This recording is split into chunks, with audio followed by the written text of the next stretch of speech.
केंद्रीय मंत्री पीयूष गोयल ने लाल बाग चा राजा के दर्शन किए और केंद्रीय मंत्री पीयूष गोयल ने इस मौके पर कहा कि लाल बाग के राजा की महक ही कुछ और है।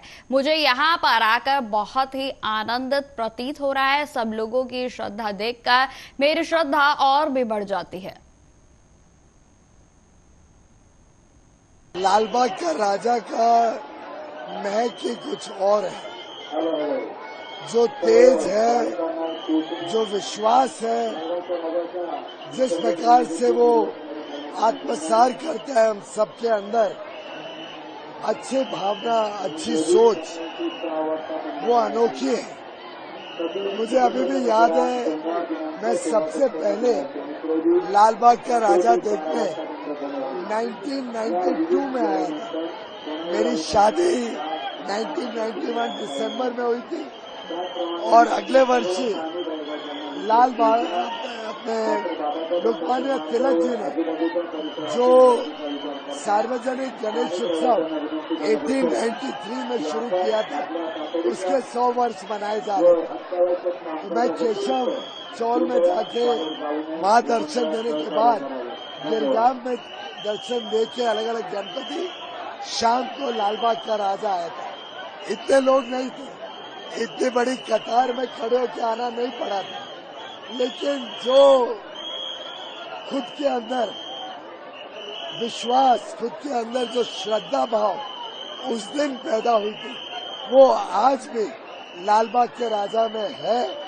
और मुझे इतना आनंद आ रहा है कि ये मेरा 32वां वर्ष है और सब लोगों का विश्वास देख के, सब लोगों की श्रद्धा देख के मेरी श्रद्धा भी और बढ़ जाती है। गणेश जी हमें बहुत कुछ सिखाते हैं।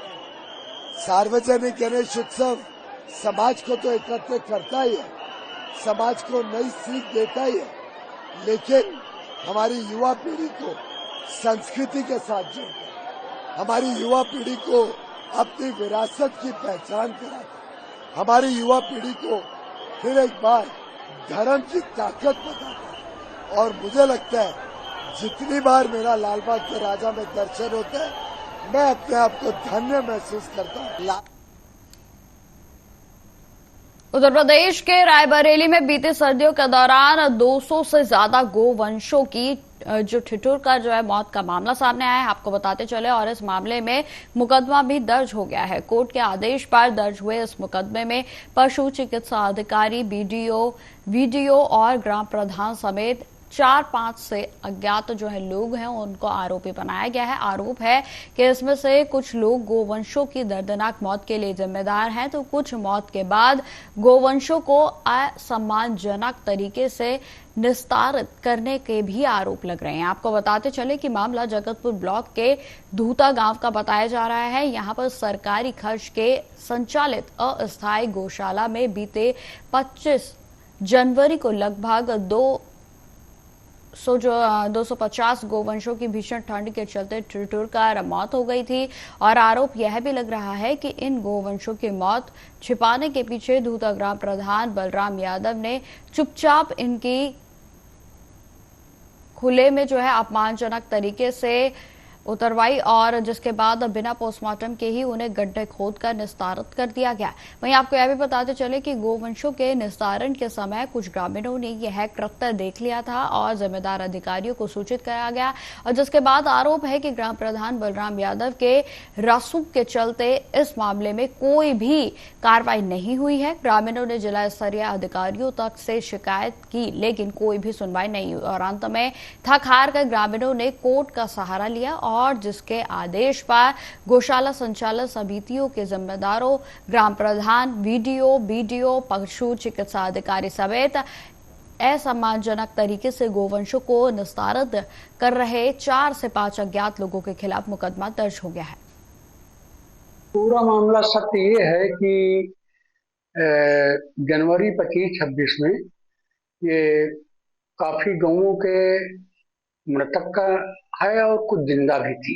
तो हम उधर गए, जा रहे थे गंगा स्नान के लिए, तो देखा तो कई चमड़ा निकाल रहे थे, तो जिसमें कुछ जीवित भी थी उनके। तो हम बोले कि ये क्या हो रहा है, कहीं कि चलो आगे चलो, तुम्हारा भी चमड़ा निकलवा देंगे। कौन बोला था ऐसा? कहा ये जोता प्रधान क्या नाम? बलराम यादव। तो हम कहा कि मैं अकेला हूँ, तो मैंने थोड़ा शोर मचाया तो सुरेंद्र सिंह आए कि क्या है दादा, क्या है दादा। हम आए, देखो सब अत्याचार हो रहा है और कह रहे हैं तुम्हारा भी चमड़ा निकाल दूंगा। तो कुछ वहां पे खेत के थे और कुछ जानवर चरवा भी। सबको मैंने शोर किया और आवाज लगाया कि आओ देखो, ये अपने मौजे में यह बहुत बड़ा अपराध हो रहा है, इसके खिलाफ में आवाज उठाई जाए और ये बहुत दर्दनाक है। तो आए, तो जब भीड़ आते हुए देखा तो हम कहा कि भाई, तब इन्होंने मोटरसाइकिल स्टार्ट किया और निकल गए। और अब जो जानवर छील रहे थे उनको भी इशारा किया कि निकल जाओ, भाग जाओ, पब्लिक आ रही है। तो वो भी भाग गए। तो जानवरों के टैगल, छुरी, चाकू और चमड़ा वहीं पे सब ढेर मिला। मैंने पत्रकारों को बुलवाया, डीएम को बुलवाया, पशु चिकित्सालय को बुलवाया, सबको सूचना दिया, एसओ गदागंज को बताया, सीओ डलमऊ को बतवाया, सबको फोन किया, सब टीम आई और टीम में कोई राहत न मिली। सब जानवरों को डिस्पोज करवा दिया गया, गड्ढा खुलवा करके। पूरा मामला देखिए, 25 जनवरी की बात थी 2024 की, और वहां पर जानवर छीले जा रहे थे, फेंके जा रहे थे, और ये दादा थे उमानाथ सिंह, वहां गए थे किसी काम से। वहां पर चिल्लाए, हम लोग वहीं थे, खेत है हमारा थोड़ी दूर पर। हम लोग वहां गए तो वहां जो है देखा गया कि ये थे मौके पर दो लोग थे वो छीलने वाले, चमड़ा छीलने वाले, और ये भी थे प्रधान जी वहां पर। क्या नाम है? बलराम यादव। और उसके बाद में जब हम लोग वहां गए तो बहुत लोग इकट्ठा होने लगे चिल्लाने के बाद में। फिर ये लोग अपना तो किसका चमड़ा छील रहे थे? गाय का, जो गौशाले की मरी हुई थी कुछ गाय और कुछ जिंदा फेंकवा दिए गए थे। ठंडी का सीजन था और वहां कोई देखने में नहीं जाता था। करीब करीब 100-150 गाय थी और पूरी तरह सबके लगभग सिर्फ ढांचा बचा हुआ था। खाल छिलवा ले जाते थे और उसके बाद में खाल के बाद में फिर ये हड्डी भी उठवा ले जाते थे, ये हड्डी का बिक्री किया करते थे। फिर उसके बाद में जाने के बाद में धीरे धीरे सब लोग इकट्ठा होने लगे, ये लोग चले आए। बाद में फिर उसके बाद में फिर रायबरेली की टीम आई और उसके बाद में फिर एसओ पहुंचे, एसडीएम साहब पहुंचे, अन्य सब अधिकारी पहुंचे वहां पर। तो वो जो खाल छीलने वाला था वो लेकर के अपना, मतलब खाल छीलने वाला सामान छोड़ करके भाग गया था। देखिए,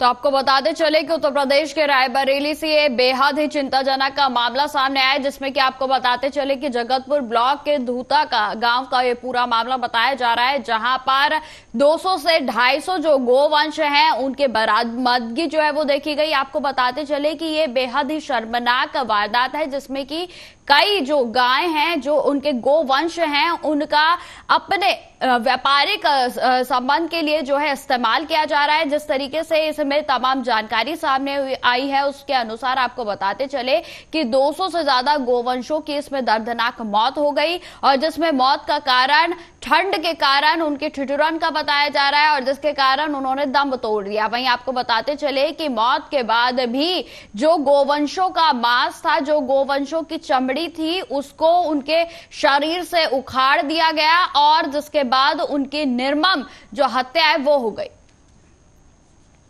इसी खबर पर अधिक जानकारी के साथ हमारे साथ संवाददाता रायबरेली से ओम शंकर शुक्ला जी जुड़ गए हैं। ओम शंकर जी, क्या है पूरा मामला, विस्तार से बताएं।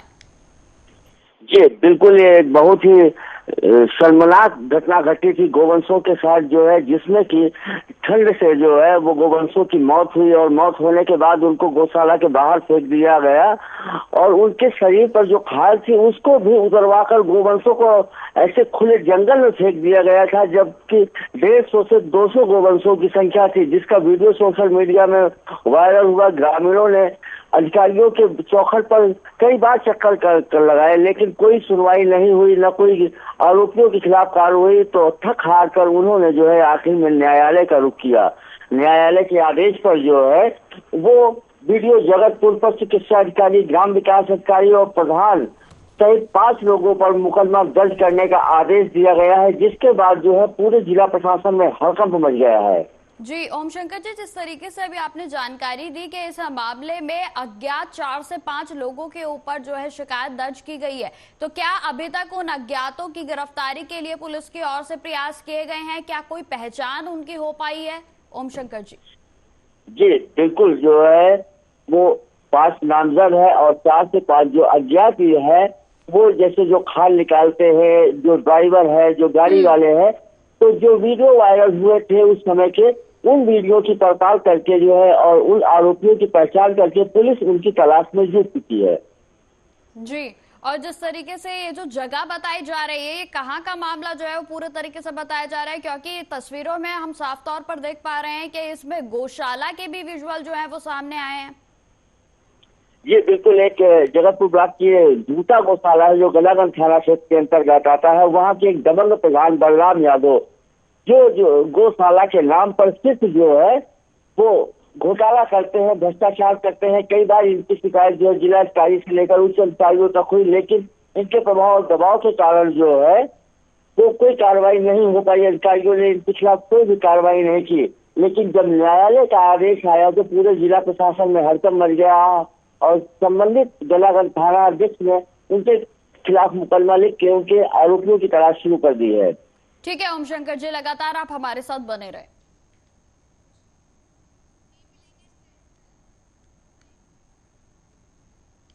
अब खबर रुक करते हैं बड़ी खबर का, जो कि उत्तर प्रदेश के रायबरेली से आ रही है। आपको बताते चले कि संदिग्ध परिस्थितियों में किशोरी ने फांसी लगा ली है। जहां आपको बताते चले कि 19 वर्षीय किशोरी की दर्दनाक मौत हो गई।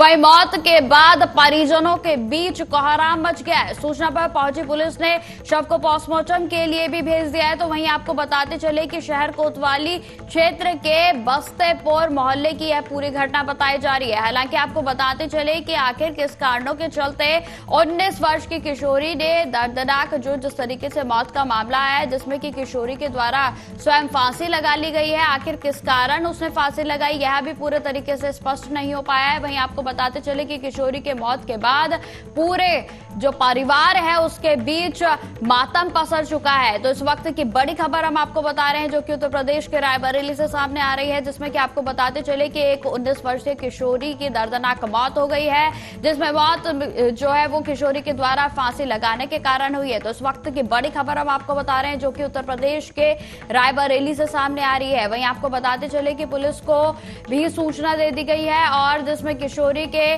शव को पोस्टमार्टम की प्रक्रिया के लिए भी आगे भेज दिया गया है। अभी कुछ देर पहले निधि मौर्य करके बच्ची बस्तीपुर से आई हुई है। ये हैंगिंग का केस था, जहाँ ब्रॉड डेड लाई हुई है। जांच में पाया गया कोई भी वाइटल्स इसको नहीं मिले। बॉडी को एक रिजर्वेशन के उस पर हम लोगों ने पर्चे में रख लिया है, आगे की जांच के लिए जांच का विषय है। अभी कुछ देर पहले निधि मौर्य करके बच्ची बस्तीपुर से आई हुई है। ये हैंगिंग का केस था, जहाँ ब्रॉड डेड लाई हुई है। जांच में पाया गया कोई भी वाइटल्स इसको नहीं मिले। बॉडी को एक रिजर्वेशन के उस पर हम लोगों ने पर्चे में रख लिया है, आगे की जांच के लिए जांच का विषय है। अगली खबर भी रायबरेली से ही है, जहां पर कलयुगी पति बना शैतान। जी हां, आपको बताते चले कि घर से दवा लेने गई पत्नी पर सड़क पर एक के बाद एक ताबड़तोड़ चाकू से पति के द्वारा हमला किया गया और इस जानलेवा हमला में जो महिला है वो गंभीर रूप से घायल हो गई और जिसका जिला अस्पताल में इलाज जारी है। वहीं आपको बताते चले कि मामला जो है वो नसीराबाद थाना क्षेत्र के अंतर्गत खोदायगंज मोहल्ले का बताया जा रहा है, जहां पर रहने वाली रीना उम्र तकरीबन 26 वर्ष घर से दवा लेने के लिए जा रही थी कि तभी सड़क पर उसके पति अरमान ने उसके ऊपर ताबड़तोड़ चाकू से जानलेवा हमला कर दिया। महिला खून से लथपथ होकर वहीं जमीन पर गिर पड़ी, लेकिन पति उसके ऊपर चाकू से लगातार हमला करता रहा और उसको मरणासन हालत में, यानी कि पूरे मृत तरीके से जो है वो पूरे अपने दम को जो है तोड़ने वाली थी, कि जिसको लेकर वो मौके से फरार हो गया। वहीं आपको बताते चले कि स्थानीय लोगों की मदद से घायल महिला को नजदीकी स्वास्थ्य केंद्र ले जाया गया और जहां पर उसके हालात गंभीर देखते हुए उसे जिला अस्पताल रायबरेली के लिए रेफर कर दिया गया है, तो जहां महिला के हालात बेहद ही नाजुक बने हुए हैं। तुरंत एक महिला आई हुई है रीना नाम से, ये नसीराबाद सीएससी से रेफर होकर आई है। मल्टीपल शार्प इंजरीज इसके हैं, चेस्ट पे, बायलेटरल लिम्स पे, पैरों में, और बहुत ज़्यादा ब्लीडिंग बहुत ज़्यादा हो रही है। कोई शार्प इंजरी है, अटेंडेंट के द्वारा बता रहा है कि शायद चाकू के द्वारा उनके हस्बैंड द्वारा अटैक किया गया है। प्राइमरी ट्रीटमेंट किया जा रहा है, इसको भर्ती किया जाएगा, सर्जन द्वारा दिखाया जाएगा। लेकिन ब्लीडिंग मामला था सर, वो जो मेरा जीजू था वो बहुत ज़्यादा ड्रिंक करता था। मेरी बहन बोली कि मतलब ड्रिंक करना है आपको तो यहाँ मत आइएगा, तो वो नहीं आता था। 6-7 महीना घर पे नहीं आया था, और उसके बाद मेरी बहन उसको आने नहीं देती, घर पे अकेले रहती थी। हम लोग सिलाई विलाई करते थे, साथ में रहते थे। तो आज अचानक से वो घर से बाहर दवा के लिए निकली। उसके बाद मेरी बहन को उसने अकेले में पाके उसको चाकू भोंक भोंक के मारा। रास्ते में मारा? जी रास्ते में मारा है जी, रास्ते में मारा है, डेला के पास, कसाइन मोहल्ला में। और जी मतलब बहुत मारा है, सीने पे मारा है और पेट में मारा है। उसका नाम अरमान है। जी हाँ जी, मैंने दिया पुलिस में सूचना। खबरों में आगे बढ़ते हैं। पहाड़ों पर लगातार हो रही बारिश से उत्तर प्रदेश के लखीमपुर खीरी में शारदा घाघरा नदी पूरे तरीके से उफान पर है, जहां आपको बताते चले कि मोहना नदियां उफान पर चल रही हैं और ऐसे में जिले के सैकड़ों गांव फिर से बाढ़ की चपेट में आ गए हैं। तो वहीं कई गांवों में बाढ़ का पानी भी जा घुसा है। वहीं आपको बताते चले कि फूलबेहाड़ थाना क्षेत्र के बाढ़ से बेबसी की ऐसी दर्दनाक तस्वीरें जो है वो सामने आई हैं, जो कि आपको झंझोर कर रख देंगी। जी हां, दरअसल बसहा गांव निवासी बुजुर्ग राम स्वरूप की बीमारी के चलते दर्दनाक मौत हो गई। घर और गांव के में जो है पूरे तरीके से बाढ़ के पानी से घिरा हुआ है, और जिसके चलते अंतिम संस्कार करने की जगह तक भी नहीं मिल पाई। तो परिजनों और रिश्तेदारों ने 2 नाव की व्यवस्था की।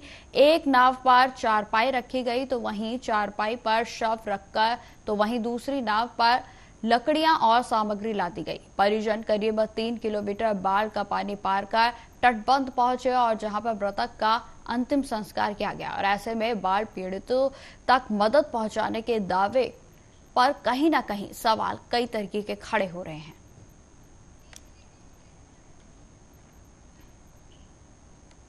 उत्तर प्रदेश के अलीगढ़ में थाना सासनी गेट क्षेत्र में पिछले 15 दिनों से पेयजल सप्लाई पूरे तरीके से ठप है, और जिसके चलते स्थानीय नागरिकों को घरेलू कार्य के लिए पानी उपलब्ध होना तो दूर की बात है, नागरिक पीने के पानी के लिए भी मोहताज हो गए हैं।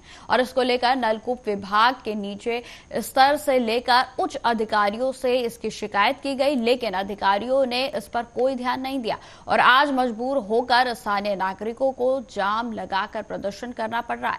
आपको बताते चले कि हमारी मांग है, जिसमें कि आपको बताते चले कि प्रदर्शनकारियों की मांग है कि जल्द से जल्द जो पेयजल की सप्लाई है उसे दुरुस्त किया जाए। 2 पिछले दिनों से नलकूप की जो लाइट टू फेस हो गई थी, और जिसके कारण कई तरीके की परेशानियां जो है वो उत्पन्न हुई, और इस शिकायत को लेकर विद्युत विभाग के अधिकारियों को भी सूचित किया गया था। तो वहीं विद्युत सप्लाई दुरुस्त होने पर पेयजल की व्यवस्था सुचारू कर दी जाएगी। इस तरीके का जो आश्वासन है वो अधिकारियों के द्वारा दिया गया। 5-6 दिन हो गए, 5-6 दिन हो गए, पानी नहीं आ रहा है। पहले एक टाइम देते थे, अब वो भी खत्म कर दिया इन्होंने। बताओ कहाँ जाएं? पानी के लिए तरस रहे हैं, क्या कहते हैं, बूंद बूंद के लिए, खाने के लिए नहीं है। बच्चे कहते हैं पानी के लिए तरस रहे हैं, हम तरस रहे हैं, ना कपड़े लत्तों के लिए, ना नहानो धोने के लिए। क्या कहते हैं, कहाँ जाएं बाल्टी ले लेकर, किसी के घर जाएं? बताओ, अब किसी के घर समर लग रही है तो कितना पानी भर देगा वो? नगर निगम के अधिकारी ये तो यही जाने क्या कह रहे हैं। क्या कहते हैं, हम तो जाते नहीं है, हम तो यहाँ धंधा लगा के बैठे। पानी दो, कैसे भी दो पानी, कहीं से भी दो, कहीं से भी पानी की व्यवस्था करो, पानी दो। लेकिन क्या कहते हैं, कहाँ जाए बताओ? किसी के घर में समर नहीं है, वो कहाँ जाए? है कि न्यू गोपालपुरी शासनी गेट क्षेत्र अलीगढ़ में बीते 15 दिन से समस्या पानी के लेकर आ रही थी, जो ये सुनने को तैयार नहीं थे नगर निगम के अधिकारी। इन लोगों को जब आज पब्लिक जनता के द्वारा रोडों को जाम किया गया, जनता पब्लिक रोड पे आई, उसके बाद इन्होंने सुना है। अभी भी इन्होंने 24 घंटे का आश्वासन दिया है। प्राइवेट कॉन्ट्रैक्टर है स्काई टावर वाले, उनको ये पानी जो है यहाँ की जो आपूर्ति होनी चाहिए वो उनको कनेक्शन दे देते हैं। अब इन्होंने फिलहाल जो है तत्काल इन्होंने एक ट्यूबवेल चालू करा के ये कनेक्ट लाइन में पानी दे दिया है और 24 घंटे के अंदर ये उस लाइन को बंद कर देंगे और पानी जो ठीक पब्लिक को दे दिया जाए। ये है कि जाम लगा हुआ पर ऐसा एक्चुअल में क्या है, एक स्काई टावर पे ट्यूबवेल है, वहाँ ट्यूबवेल लाइट हो गए थे, उसके कारण सप्लाई लोगों को नहीं मिल पाई है। ऑपरेटर ने रात में कंप्लेन दर्ज करा दी थी हाइडल विभाग को, उन्होंने रात में आके ठीक नहीं किया। मैंने सुबह आके एडीओ साहब से बात करके उसको ठीक करवा दिया, ट्यूबवेल चालू करवा दिया गया। समस्या का समाधान हो चुका सर? हाँ, अभी समस्या का जो ट्यूबवेल खराब था वो समाधान हो चुका है। जाम बिहार के मधुबनी जिले के जयनगर थाना परिसर में एसडीपीओ विप्लव कुमार ने प्रेस वार्ता कर बताया कि गुप्त सूचना मिली है कि बड़ी घटना को अंजाम देने के लिए जयनगर थाना क्षेत्र के इस्लामपुर में अपराधी योजना बना रहे थे और इसकी सूचना पाकर पुलिस अधीक्षक सुशील कुमार को वरीय पदाधिकारी ने त्वरित कार्रवाई करने के आदेश दिए गए और जिस पर एसडीपीओ विप्लव कुमार ने जयनगर थाने के थाना अध्यक्ष से पुलिस उपाधीक्षक जो है उनके अंकुर कुमार ने टीम को गठित किया और जिसके बाद इस्लामपुर में योजना बना रहे मोहम्मद आरिफ के घर इस्लामपुर थाना जयनगर, दूसरा अरविंद कुमार जो है वो घर छपराहड़ी थाना खजोली जिला मधुबनी, दोनों अपराधियों को पुलिस ने एक पिस्टल व एक देसी कट्टे के साथ साथ 6 जिंदा कारतूस के साथ पुलिस ने हिरासत में ले लिया है। 14/9 को संध्या में जयनगर थाना अध्यक्ष को गुप्त सूचना मिलती है कि कुछ दुर्दांत अपराधी जो है हथियार से लैस होकर लूट की घटना को इस्लामपुर में एकत्रित होकर अंजाम देने वाले हैं। इस घटना के सत्यापन करते हुए पुलिस अधीक्षक महोदय को जानकारी दी गई और उनके दिशा निर्देशन में एक टीम गठित किया गया और त्वरित कार्रवाई करते हुए इस्लामपुर में छापा मारने के क्रम में 2 दुर्दांत अपराधियों को पकड़ा गया, जिसमें मोहम्मद आरिफ पेशर मोहम्मद फारूक इस्लामपुर का रहने वाला है, अरविंद कुमार पेशर देवनारायण यादव जो छपराड़ी का रहने वाला है। जैसा कि बताते चले कि मोहम्मद आरिफ और अरविंद कुमार जो है इस जिले में पूर्व में जो है इनामी घोषित अपराधी रहा है और इन दोनों आरिफ पर जो है दर्जनों मुकदमे इस जिले में दर्ज हैं और अरविंद पर जो है आधा दर्जन मुकदमा जो है लूट, डकैती, आर्म्स एक्ट के दर्ज है। इस प्रकार इन दोनों को पकड़ने के क्रम में अरविंद के पास से जो इस्लामपुर गांव मुर्गी फार्म में लोडेड देसी कट्टा बरामद किया गया, साथ ही 2 जिंदा कारतूस और 1 मोबाइल इसके पास से, और मोहम्मद आरिफ के पास से 1 देसी लोडेड पिस्टल, 4 जिंदा कारतूस बरामद किया गया। इस प्रकार यह जो है एक बहुत बड़ी कामयाबी है और लूट की घटना को पूर्व में ही जो है इसको इस तरह से कार्रवाई करते हुए नाकाम किया गया है और इस संदर्भ में जयनगर थाना कांड संख्या 262-24 दर्ज करके आर्म्स एक्ट में इन लोग को जो है अग्रसारण किया जा रहा है और इसमें जो है अन्य जितने भी सरगना हैं उससे पूछताछ और खंगाला जा रहा है। तो फिलहाल इस बुलेटिन में इतना ही। देश दुनिया की तमाम खबरों की जानकारी के लिए बने रहे हमारे साथ। नमस्कार।